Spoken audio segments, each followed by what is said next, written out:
আমাদের ঘোষিত কর্মসূচি অর্থাৎ আস্তে আস্তে আস্তে আস্তে আগামীকাল আমাদের এখানে যে ধর্ণা কর্মসূচি রয়েছে মাননীয় জননেত্রী মমতা বন্দ্যোপাধ্যায়ের নেতৃত্বে আমরা চিঠি পেয়ে রেখেছিলাম।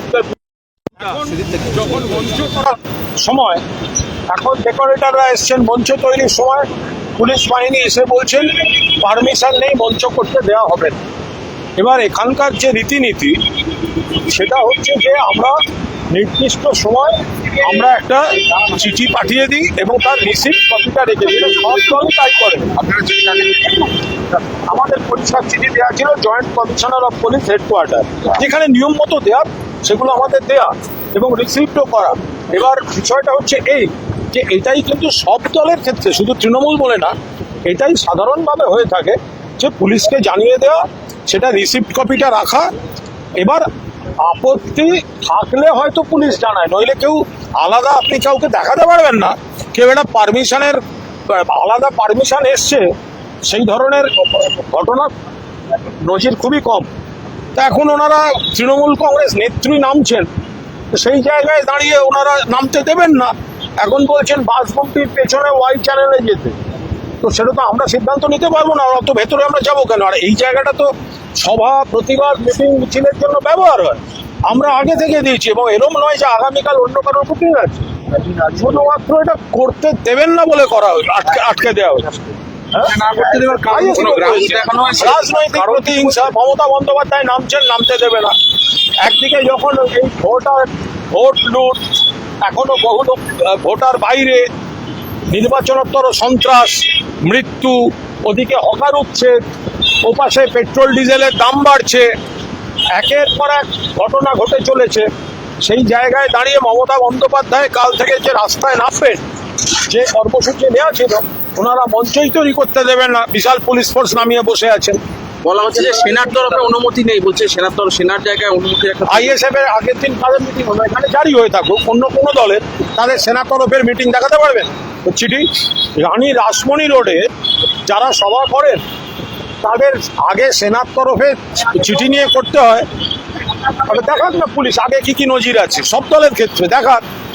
এই জায়গাটা সভা সমিতি প্রতিবাদ এর জন্য তো নির্দিষ্ট। তো সেখানে আচ্ছা, পুলিশকে যখন চিঠি দেওয়া ছিল তখন কেন পুলিশ বলেনি যান আগে সেনার পারমিশন নিয়ে আসুন? তাহলে তো আমাদের সময়টা নষ্ট হতো না। তাহলে শেষ মুহূর্তে কেন এসে বলবেন যে মঞ্চ করতে দেবো না? ডেকোরেটর যখন 5 চৌকি নিয়ে আসছে তখন বলছেন মঞ্চ করতে দেবো না, এটা কেন হবে? তাহলে তো চিঠিটা জমা পড়ার সঙ্গে সঙ্গে বলে দেবেন যে যান আপনারা আগে এই ফর্মালিটিস করে আনুন। বলছে আপনারা এরপর কি করবেন? সেটা আমরা পার্টির সঙ্গে নেতৃত্বকে জানাবো, তারপর সেই অনুযায়ী আমরা দেখবো। ওয়াই চ্যানেল প্রস্তাবটা কি মানবেন? দেখুন, ওয়াই চ্যানেলটা অনেকটা ভেতরে এবং এইখানে আমাদের দেবে না কেন?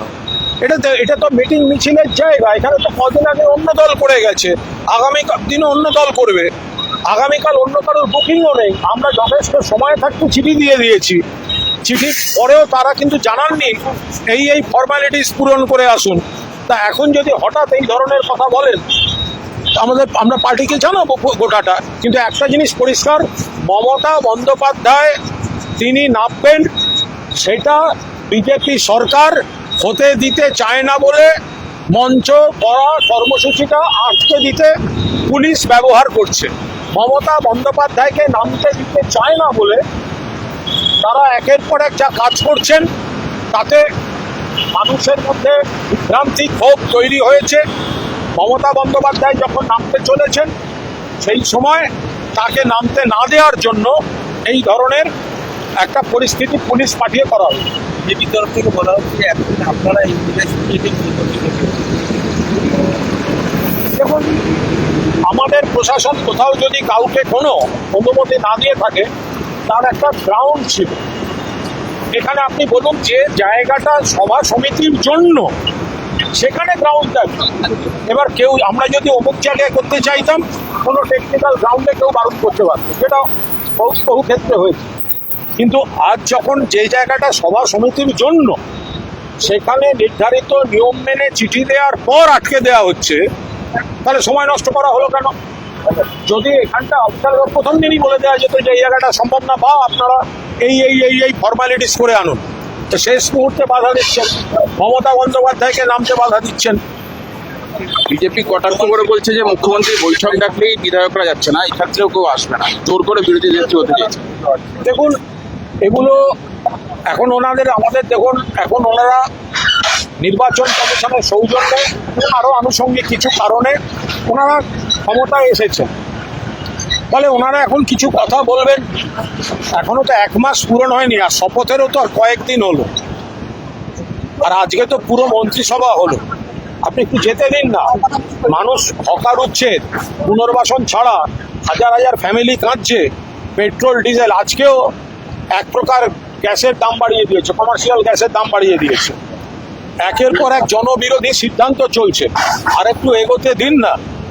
তারপরে এই হামলা, নির্বাচনোত্তর সন্ত্রাস, মানুষ বাকিটা বিচার করবে। বর্তমান যে সিচুয়েশন আমরা জানাবো, আপনার যা যা কমিউনিকেশনে থাকার আমরা আছি, এরপর আমরা যাবো, আমরা জানাবো। আপনারা শুভেন্দু অধিকারী বলেছেন সোনারপুরের ঘটনাকে কটাক্ষ করেছেন যে সস্তার পাবলিসিটি করতে দেওয়া হচ্ছে, এটাকে পাত্তা দেবেন না মানুষ। দেখুন, অত্যন্ত জঘন্য রকম হামলা হয়েছে এবং সেখানে বিজেপির একাধিক সংগঠককে একদম স্পষ্টভাবে ছবিতে দেখা গেছে। এগুলো স্পষ্টভাবে ছবিতে দেখা গেছে, এবং যেভাবে পাথরটা মারা হয়েছে, হেলমেটটা না থাকলে মাথা চুরমার হয়েছে। ফলে এগুলোকে যারা লঘু করছেন, সেটা কোনো অবস্থাতেই এটা রুচিসম্মত কাজ হচ্ছে না। দেখুন, ওর যে টেস্টগুলো হওয়ার কথা ছিল গতকাল পর্যন্ত, সেই টেস্টগুলো তো হয়নি, বা গত পরশু দিন সম্ভব হয়নি। তো ফলে সেগুলো আমরা গেলে বুঝতে পারবো কি অবস্থায় আছে। ঠিক আছে, আজকে কিছু কিছু মাদ্রাসায় বন্দে মাতরম গাওয়া হয়নি, এটা নিয়ে কোনো রিয়াকশন?